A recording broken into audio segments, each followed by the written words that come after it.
Bonjour, une noble page de notre histoire de France se tourne avec la mort du glorieux roi de France Philippe II Auguste. Le règne de son fils Louis VIII va être de courte durée, sorte de gouvernement de transition entre deux des plus grands monarques de notre histoire. Celui qui n'aura pas pu déployer tout son génie et toute sa diplomatie au service de la France confiera à son fils le soin de la hisser au sommet. C'est cette histoire que je vais vous raconter, notre histoire.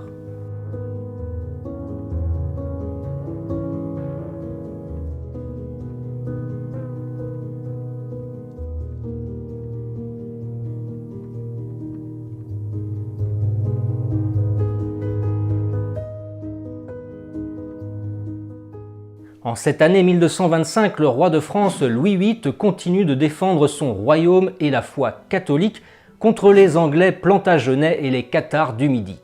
Le roi de France et le pape mènent le combat avec détermination. Dès le début de l'année 1225, le 25 janvier, le pape Honorius III ordonne de brûler le De Divisione Naturae du philosophe irlandais Origène, empreint de thèses panthéistes dont les albigeois se réclamaient. En bon souverain prévoyant, le 12 juin 1225, Louis VIII prit soin de rédiger son testament au château de Montpensier en Auvergne. Le document, par la main de Louis VIII, donnait en apanage, c'est-à-dire donnait une partie du domaine royal à un prince pour sa renonciation au pouvoir, l'Artois et le Brabant à son fils Robert, le Poitou et l'Auvergne à Alphonse, l'Anjou à Jean qui, à sa mort, sera transféré à Charles. Les affaires familiales et dynastiques sont désormais réglées. L'hérésie cathare, quant à elle, n'en finissait pas de secouer le midi du royaume. Raymond VII, le comte de Toulouse, montrait toujours des signes de bienveillance à l'égard de l'hérésie cathare. L'Église le soupçonnait d'en abriter sur ses terres. Le 29 novembre 1225, un concile se réunit à Bourges, au cours duquel fut décrétée la destruction pure et simple de l'hérésie cathare. Et pour mener à bien ce projet, une nouvelle croisade allait être nécessaire. Louis VIII fut désigné pour la diriger. Le 28 janvier 1226, le cardinal légat Romain de Saintange accentue la condamnation de Raymond VII de Toulouse et de ses soutiens. Il l'excommunie publiquement par autorité papale et le déclara hérétique condamné. Par conséquent, tous ces domaines passent sous la possession du roi de France et de ses héritiers, et ce à perpétuité. Amaury de Montfort et son oncle cédèrent leurs droits du comte de Toulouse au roi de France. Dès le 30 janvier 1226, Louis VIII prit la croix des mains des légats pontificaux et s'engagea à aller en finir avec cette hérésie albigeoise. De très nombreux vassaux suivirent son exemple, barons et évêques missionnés par le cardinal de Saintange se croisèrent en foule. Aussitôt des missionnaires allèrent de par le royaume prêcher la croisade méridionale. Les chevaliers du Nord étaient déterminés à en finir. Les voilà en route vers le midi du royaume. De Bourges, ils se dirigèrent vers Lyon, puis descendirent la vallée du Rhône jusqu'à Avignon. Face à un tel déploiement de force et d'autorité, le marquisat de Provence se soumit immédiatement au roi de France.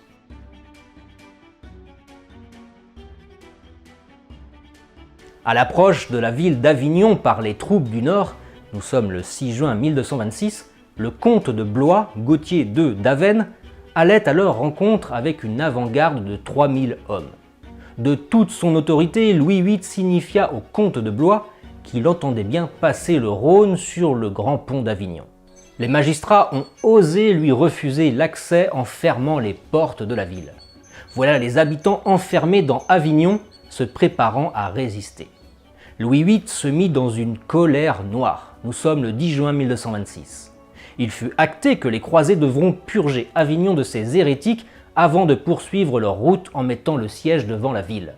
Mais les Avignonnais résistaient bien, munis de vivres et de machines de guerre. La partie n'était pas encore gagnée. Raymond VII de Toulouse, qui avait autorité sur Avignon, ne pouvait fournir des troupes suffisantes, alors il se résolut à harceler les convois de ravitaillement des croisés. Très vite, la dysenterie envahit le camp croisé. Certains grands seigneurs contestaient l'utilité du siège, si bien que le grand seigneur Thibaut IV de Champagne invoqua la fin de son obligation de se battre aux côtés de son suzerain, appelé le droit d'Ost, pour rentrer sur ses terres. Le roi ordonna un nouvel assaut le 8 août 1226 sans plus de succès. Les Avignonnais résistaient fort bien aux attaques capétiennes.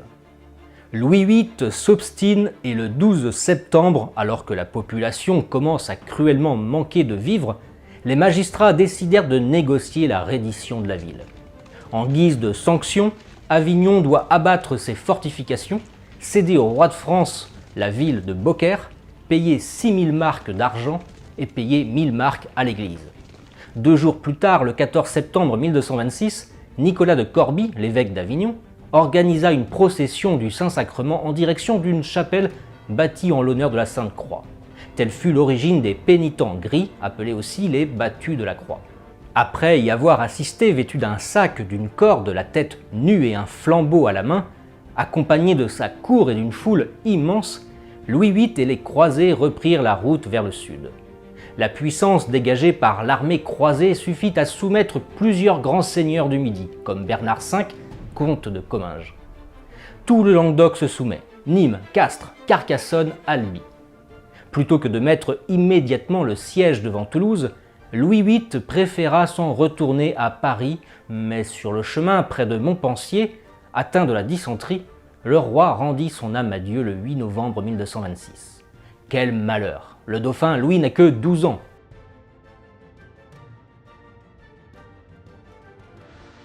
Louis VIII, avant de trépasser avec l'accord de ses conseillers, décida que ce serait son épouse, la reine Blanche de Castille, qui aura la responsabilité du jeune Louis et que tous devront prêter hommage et foi à son fils.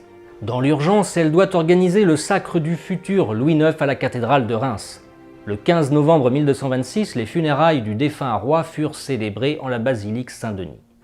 Le jeune Louis va être sacré, mais un homme ne peut être sacré sans avoir au préalable été adoubé. Malgré le jeune âge de Louis, ce sera chose faite sur la route du sacre à Soissons. Le 29 novembre du même mois, Louis IX fut sacré à Reims en présence des grands du royaume. Enfin pas tous, beaucoup manquent à l'appel. Blanche de Castille le pressent. Le début de règne de son fils risque d'être compliqué. De puissants seigneurs mécontents commencent à se plaindre. Le jeune roi Louis pourra compter sur l'expérience et l'assurance de sa mère pour en venir à bout. Les hostilités des barons à l'égard du jeune souverain et de sa mère commençaient à se faire sentir. C'est pourquoi, dès le 6 janvier 1227, en signe d'apaisement, Blanche de Castille et Louis IX décident de libérer Ferrand de Flandre, le traître de Bouvines, en échange bien sûr d'une rançon et de sa soumission au roi. Ensuite, Louis IX propose de marier ses frères, Alphonse, à la fille duc de Lusignan et Jean, à la fille du duc de Bretagne. Ces efforts consentis par le roi et la reine-mère ne suffisent pas à apaiser le courroux des barons. Le simple fait qu'ils doivent se soumettre à un enfant et à sa mère étrangère d'origine les révulse. Les barons qui fomentaient un complot contre le roi en le retirant de sa mère et de ses conseillers pour gouverner à sa place furent matés à Vendôme le 16 mars 1227. Blanche de Castille leur intime l'ordre de se soumettre sur le champ. Après 3 sommations, ils s'inclinent timidement. Sur la route du retour vers Paris en passant par Orléans, la suite royale est bloquée à Montlhéry, encore par ces redoutables barons indomptables. Très vite, Blanche de Castille fait envoyer des messagers demander l'aide des communes parisiennes. Le jeune Louis se réfugie dans le château de Montlhéry. Quand les comtes rebelles virent arriver une foule de Parisiens, à pied et en armes, secourir leur roi, ils s'en allèrent lâchement. Les désagréments de ce début de règne permettent au jeune roi Louis IX d'apprendre, aux côtés de sa mère, à régner et à s'imposer auprès de ses puissants vassaux. En cette année 1228, les barons n'ont toujours pas projeté de se soumettre au roi de France. La stratégie de s'en prendre au roi et à la reine ayant échoué, Philippe Urpel, l'oncle du roi, et Enguerrand III de Coucy, entre autres, s'en prennent désormais à Thibaut IV de Champagne, le puissant comte de Champagne, qui avait eu la mauvaise idée de se soumettre assez rapidement aux injonctions royales. Les barons coalisés lancèrent à travers le royaume la rumeur d'une liaison entre la reine-mère Blanche et Thibaut de Champagne, ou encore la reine-mère avec le cardinal Frangipani. Mais les calomnies ne prennent pas. Une intervention militaire va s'avérer nécessaire pour calmer définitivement ces barons.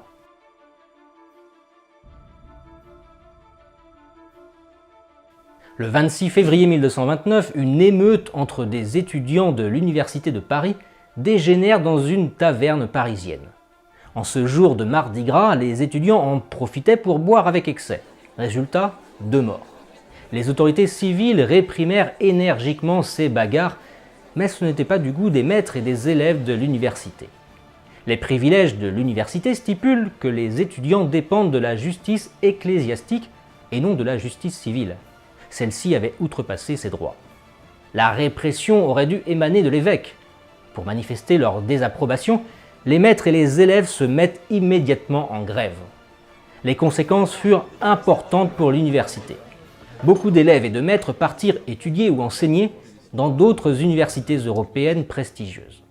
Le 13 avril 1231, soit 2 ans après les faits, le pape Grégoire IX, par une bulle pontificale, confirma les privilèges de l'Université de Paris en la déclarant indépendante intellectuellement et juridiquement.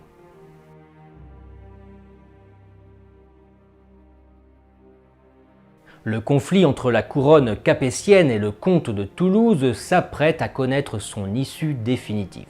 Dès mars 1229, Blanche de Castille, au nom de son fils, encore jeune, convoque une conférence à Meaux au cours de laquelle furent étudiées les conditions de soumission du comte de Toulouse. Raymond VII n'a plus les moyens de refuser.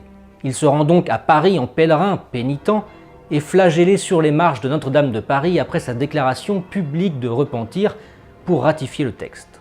Nous sommes le 12 avril 1229. Quelles sont les conséquences pour Raymond VII de Toulouse? Tout d'abord, il doit céder la moitié de ses terres du Midi. La fille et héritière du comte, Jeanne, devra épouser Alphonse de Poitiers, le frère de Louis IX. Il doit détruire toutes les fortifications de plusieurs châteaux. Il doit évidemment combattre ardemment les hérétiques, mais aussi prendre la croix et se rendre en Terre Sainte pendant 5 ans. Il devra rendre à l'Église tout ce qui lui a été volé. Enfin, le comte devra fonder une université à Toulouse. Malgré ses lourdes sentences, Raymond VII ne déploie aucun zèle à les appliquer. C'est le moins que l'on puisse dire. Si bien qu'il sera à plusieurs reprises excommunié par l'Église. Mais Louis IX, lui, va mettre l'énergie nécessaire à lutter contre l'hérésie cathare en obligeant les vassaux du comte à s'impliquer avec détermination. Les cathares, ne pouvant plus prêcher aussi facilement qu'avant, se retranchent désormais dans les Pyrénées. En octobre 1229, le concile de Toulouse, convoqué par le pape, structure et organise la recherche et la punition des hérétiques. Quelques années plus tard, des tribunaux ecclésiastiques d'exception, que l'on connaît plus sous le nom d'inquisition, verront le jour, menés bien souvent par des dominicains et des franciscains. La croisade menée contre les hérétiques albigeois est terminée. L'hérésie cathare disparaîtra progressivement au cours du XIIIe siècle.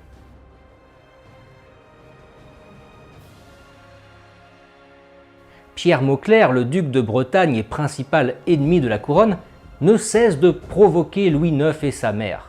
Le duc breton prêta hommage au roi d'Angleterre en octobre 1229, puis refuse de se rendre à une convocation du roi de France à Melun, ce qui pour un vassal est un acte de félonie envers son suzerain.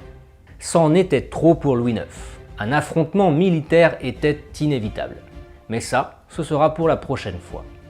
Louis IX, aux côtés de sa mère, Blanche de Castille, apprend ce que signifie être roi, ce que cela nécessite comme caractère.